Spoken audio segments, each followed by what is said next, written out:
大家好，宠粉的姨太又来了。贴春联贴门神，辞旧迎新过大年。在除夕这个特殊的日子里，姨太先给大家拜个早年。说起来，大年三十的活动可不比春节少，包饺子、吃年夜饭、放爆竹、守岁，每样都能把年味儿放到无限大。一年也就这几天最热闹了。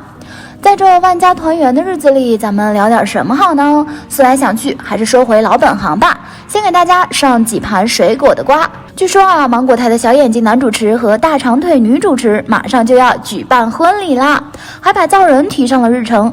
圈里的竞争有多激烈呀，大家心里也有数。所以他一旦造人成功，资源被瓜分也成了定局。能不能再拿到好资源还真不好说，除非后台够硬。还有个事儿，大家也应该有所察觉，芒果台的小粗腿女主持现在热度已经不比之前了。据传因为靠浪姐收割了一波热度后，台里给了她不少好资源，但她自己没好好把握。而她参加过的大火综艺出了第二季，当然这早就不是什么新闻了，姨太说的也不是这回事儿。这里想说的是，第二季里有一位姐姐的摇滚歌手老公私下里玩的也挺疯，之前喝酒喝昏头了，还跟兄弟说这屋子里的女人都跟他做过头发。你细品出啥了？浪姐2名单出来的时候，不少人都说请某女星还不如请李小璐。其实是李自己不想参加浪姐2，芒果台的套路李太清楚了，他一点也不傻，一旦接受邀请，所有话题绝对会聚焦在他的身上。这种吃力不讨好的活他才不屑。在瓜田里翻到的时候，姨太有找到了一个陈年瓜，真假存疑，大家当个谈资吧。故事的男主角是个撩妹小能手，几乎没有他撩不到的异性。尽管他撩妹无数，但 ZYL 却是他的白月光，或者是爱而不得的那个。大部分人看来他们是八竿子打不着的，甚至是单纯的朋友关系。但经过姨太多番考证，得到了一个结论，他们关系不单纯。两个人至少有喜欢或暧昧，说不定还短暂的在一起过。当初我也是看男主角从来没有对哪个女艺人那么认真用心过，但每次他俩同框就甜得不得了。而且从第三方的视角来看，他俩真的不一般。男主是个大天蝎，对自己其他事情和 Z 都很执着。当初的两人也算旗鼓相当，要真在一起应该会收获一大波的祝福。但没想到的是，女主和别人官宣了，而女主前脚官宣，男主后脚就肉眼可见的颓废放飞，自我发胖，发的歌里也是满满的伤心与后悔。当然了，这一切也可能是巧合，反正真假嘛，还得大家自己掂量。说完这个有点烧脑、迷雾重重的故事，咱们再来几个轻松的爆料。出演了上阳赋的国际章收获了一大波嘘声之后，这部剧没有预想的那么爆，虽然没有赔钱，但对章子怡影响还蛮大的。他原本呢是想靠着这部戏进军电视剧市场，结果市场给了他一棒槌。可他进军剧场的心一直没变，近期还接了另一部女主戏，据说里面还有张雪迎。关于国际章的瓜还有一个，他在节目上公开吐槽谁都想当演员，有点吐槽前女团 C 位的意思。其实是因为觉得 C 位很想当演员，章想拉他一把，结果 C 位在圈里天天忙着争资源，根本没有时间磨练演技。章感觉被 C 位无视，后来就不怎么帮他了，甚至公开踩。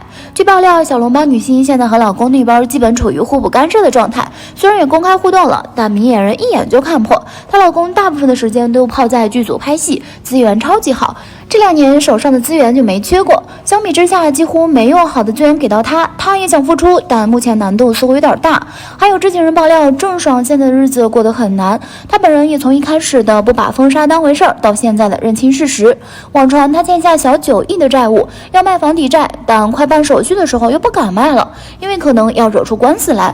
郑爽并没有上海户口，这2套房子十有八九是钻了16年上海限购条例的漏子，还是以公司名义买下的。经查，郑爽在17年注销了这些联名公司，所以郑爽极有可能涉嫌空壳公司买房，并且该房产如果真的曾经作为公司地址，郑爽当下的出售也存在非法侵占的嫌疑。有官方平台邀请郑爽做青年普法代言人，估计是背后金主在运作，但也于事无补。郑爽现在无疑是烫手山芋，公开露面绝对被拘，即使是直播带货，买单的人也不会太多。最惨的是，好多剧因为它不能过审，无奈之下只能选择新技术 AI 换脸。AI 换脸看起来很简单，但是国内的 AI 并不是很流行，因此价格非常高，市场上的价格1分钟1.5万元。当然了，这是最便宜的，稍微好点的1分钟20多万。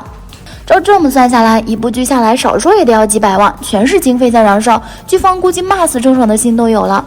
现在艰难的还有某税务女星，为了能够有机会复出，她不惜靠捆绑弟弟来获取热度。可惜啊，效果不但不理想，还影响了弟弟的口碑。想要复出，只能另寻机会了。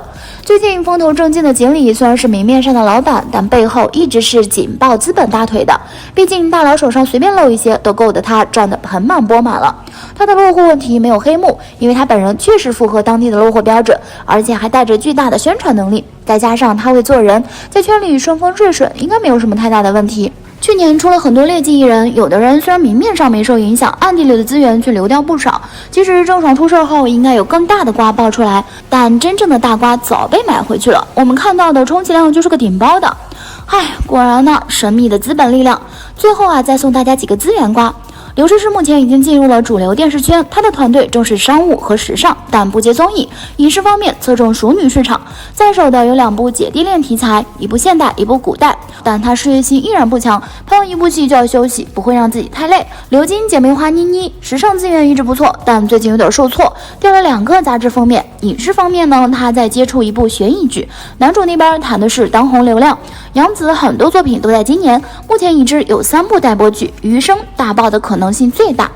资源算得上同龄小花里的 top 了，人脉很强，有前辈给搭线，但时尚资源这块还是有点跟不上。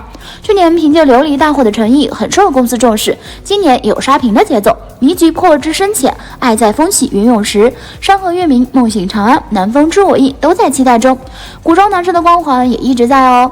除夕到，在新的一年里，祝大家岁岁常欢愉，年年皆胜意。好啦，先说到这里，仪态去吃团圆饭了，看春晚的小哥哥了。好啦，今天的视频呢就分享到这里了。如果喜欢四姨太的视频，就请多多订阅和关注，四姨太每天都会更新精彩娱乐资讯哦。